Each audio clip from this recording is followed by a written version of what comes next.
Today on TNT Big Show, I review Resident Evil Requiem Switch 2 Edition. All today on TNT Big Show.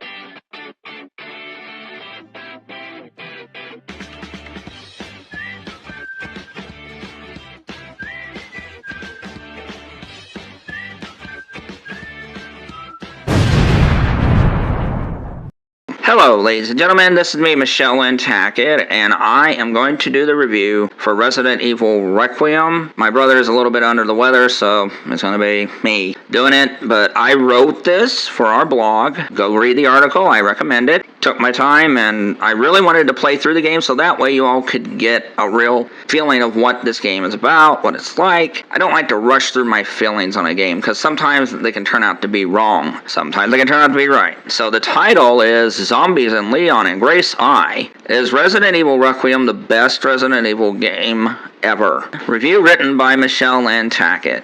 So I'm going to give you a little history first.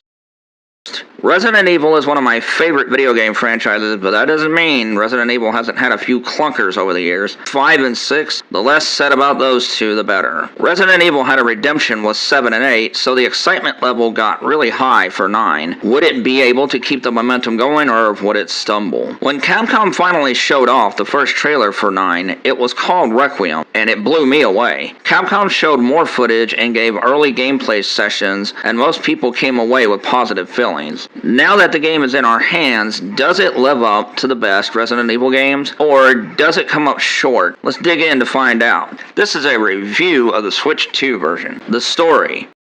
The FBI sends Grace Ashcroft to investigate murders that have ties to an event that happened in her younger years. Grace is traumatized, but she pushes on with encouragement from her boss. When she gets to the hotel, it's in ruins, and Grace has flashbacks about staying at this hotel with her mother. When Grace comes back to the present, she hears a sound and searches for the sound, but not before she finds an item that her mother hid 8 years ago. Grace grabs it and finds the source of the sound, which is a mysterious man who kidnaps her. The legendary Leon Kennedy makes his appearance. He's there for similar reasons as Grace, and Leon gives chase to the mysterious man Grace met, but before Leon can catch up to him, the man shoots bystanders with an infection that turns them into zombies, forcing Leon to clean up his mess while the mysterious man gets away. Leon is left wondering who that man is and why he kidnapped a young woman. Grace awakens not knowing where she is. In one of the most cringe-inducing scenes, I hate needles, ever in a video game, Grace struggles to get free from an IV and uses a broken piece of glass to get free. Heaven help me, Grace runs into something horrifying called the Girl, who chases Grace relentlessly through the building until she meets up with Leon. They are soon split up by the mysterious man, and Grace has to figure a way to get out while Leon meets up with the mysterious man. Meanwhile, Grace meets an adorable young girl named Emily who is blind and is locked behind a bulletproof glass door. Grace frees her and they catch a helicopter and leave the mansion, but Grace can't catch a break and has to fight her way back to Leon so he can help her and Emily get away from the mysterious man who seems to be around every corner. Grace and Leon get separated again, so Leon follows Grace and another mysterious man. Leon goes back to Raccoon City in search of Grace and Emily. Leon comes face to face with some old foes and runs into a giant spider, which caused me to almost have a panic attack. Why a spider? I got arachnophobia, so thanks, Capcom. Leon goes back to a familiar location and he finds Grace and the other mysterious man. However, before Leon can get Grace, an old foe arrives and Leon has to deal with them. Grace is told by the mysterious men that she's the key to their plans. What plans are those? Grace doesn't believe them, but he shows her old footage of a young girl who looks a lot like her and Emily, and how she was treated in an orphanage. The company has done experiments on the children, and Grace finds out that it does tie back to her. I'll stop there, but I thought the story was effective, especially the story between Grace and Emily. It reminded me of the story of Newt and Ripley in the sci-fi classic Aliens. It's touching touching and emotional, and it helps Grace grow, realizing that she has someone to fight for. Grace is a mama bear for Emily, and I love it. They give the rest of the story a heart and more depth. The other story involving the virus and the two main antagonists works too, so it's a typical Resident Evil story, but it works. Capcom didn't bog it down with too much lore and kept it simple. Sometimes the old kiss, keep it simple, stupid, does work, so why mess with a good thing? The metaphor for treating children like expendable commodities is horrifying for today, especially because of the Epstein files being released. This isn't Xenoblade, but it's a great story with Grace and Emily's story elevating it to excellent status. Characters. I'm going to get this out of the way, but Grace Ashcroft is the best character Resident Evil has ever had, full stop. She's complex, flawed, funny, cute, and clumsy. She doesn't seem like a video game character, but a real person. The way her mental disabilities are handled is perfect. She stutters and almost breaks down when she's in a stressful situation. If Angela St. Albano doesn't win the best performance at the Keeley Awards, I'll stop watching the video game awards. Her growth by the end of the game is one of the best developments I've seen in a game in a long time. Leon is back and better than ever. He's a smart aleck, tough, gritty, and he's got the T-virus. Wait, what? Oh, not Leon. He's always been the most popular Resident Evil protagonist, and it's easy to see why. He's such a funny, complex, and awesome hero. He's the Resident Evil version of Han Solo, and you can't convince me otherwise. Come at me, brah. I'm so glad they didn't make him jaded. Leon still has hope for humanity and wants to keep fighting the good fight. The main supporting players do their job. Emily stands out as a great character to help Grace develop. It's because of her that Grace gets more courage and is motivated to overcome her fears. The antagonists are classic, over-the-top Resident Evil villains. Well, not that over-the-top, but dang it, they work. You hate them and want Grace and Leon to wipe them out of existence. Some familiar characters from past Resident Evil games make an appearance, and they come off as fan service, but that's a-okay with me. Gameplay. If you've ever played any Resident Evil game, you'll be familiar with the gameplay here. You fight or avoid monsters and keep track of how much you can carry. Grace represents old school Resident Evil. She saves with ink ribbons while Leon uses a computer. It's a great parallel between them. With Grace, she isn't a fighter, so she doesn't have the advanced weapons like Leon does. But Leon doesn't have the scientific know-how as Grace, so he can't use a blood counter. I love the different styles between them. Grace is about crafting, dodging, and stealth, while Leon is a tank who will open up a can of whoop booty on anyone. Grace can make acid Molotov cocktails or ammo, while Leon has to collect them. It's brain versus brawn, tech versus old school cool. Thank God Capcom had the sense to know that making Leon and Grace similar would make the game stale after a while. Switching between them is a nice ideal that is balanced out perfectly. Grace is an intelligent analyst, so she's not a fighter, so you have to rely on your wits, stealth, and scientific ability to get useful items to get by. She puts you in a survival mindset. Little details like Grace's heavy breathing or her hands shaking while she tries to fire her gun are great touches that add authenticity to help you feel like you're helpless and outmatched. Having her save her progress by old-school ink ribbons drives the point home that her playthrough is for old-school survival players of the series. Bravo! Leon's playthrough is completely different. If Grace is smart in survival, Leon is brute force and high-tech weapons. Machine guns, grenades, and shotguns blow through zombies like Trump blows through hookers on a Vegas fundraiser. Leon feels like a force, and the added depth to combat by time and button presses to parry attacks makes combat feel more visceral and satisfying. The game does a great job at balancing puzzles and combat. The puzzles can be mind-bending, but they never reach the Legend of Zelda levels of headache. You'll search for clues and try to figure out how to unlock a door, open a box, or escape without being detected. You can tell a lot of time was put into the gameplay to make sure it was balanced. There's plenty of customization for the Switch 2 version, including brightness, aiming, sensitivity, subtitle size, color, and font. Plus, you can choose from first and third person views. Personally, I like third person much better for Resident Evil games. I don't know what it is, but I'm not a fan of first person Resident Evil. I loved Resident Evil 7, but I didn't like that I was forced to play in first person mode. I like the option to choose so the people who don't like Resident Evil in first person can have it, but I like the option to choose so the people who do like Resident Evil in first person can have it, but I'm gonna stick with third person view myself. Yes, the item management is back and it can be a pain, but Us old vets of Resident Evil are used to it by now. The good news is you can expand how much you can carry, and Leon can carry a ton of stuff, so it's no biggie. Visuals.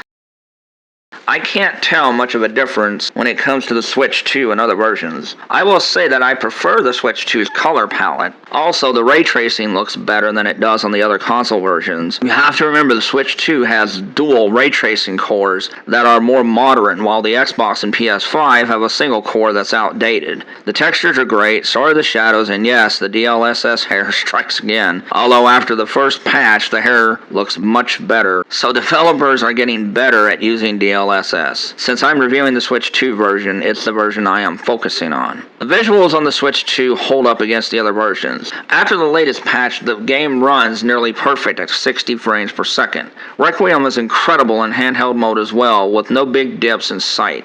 It's quite an accomplishment for the devs at Capcom, who proved the Switch 2 can run demanding modern AAA games. There's no reason why any AAA game can't run well on the Switch 2, and Capcom has set the bar high, and half-baked ports will not cut it anymore. The Resident Evil engine is doing some voodoo magic here. You can see the sweat on Grace's forehead or tears running down her face, the light beard on Leon's face, the rotted teeth on one of the villains, and the smooth facial animations are all top-notch and detailed with love and care. Sometimes you feel like you're watching a movie. That's how real it seems. Capcom is on another level right now, and as a lifelong fan of theirs, I'm here for it. The atmosphere is top-notch, and a tiny sound can cause you to jump out of your seat. Run-down hospitals, decayed buildings, and a destroyed city give you a feeling of a lived-in world where anything can happen. This is what separates the great developers from the good. It's the amount of love and care that is put into the finest details. I'm happy to report that in the Switch 2 version, handheld or dock, looks and runs like a dream. The Switch 2 is not the Switch 1. The Switch 2 version may not look better or the same as the other versions, but there won't be a big downgrade like the Switch 1 versions. That's the magic of DLSS. Music.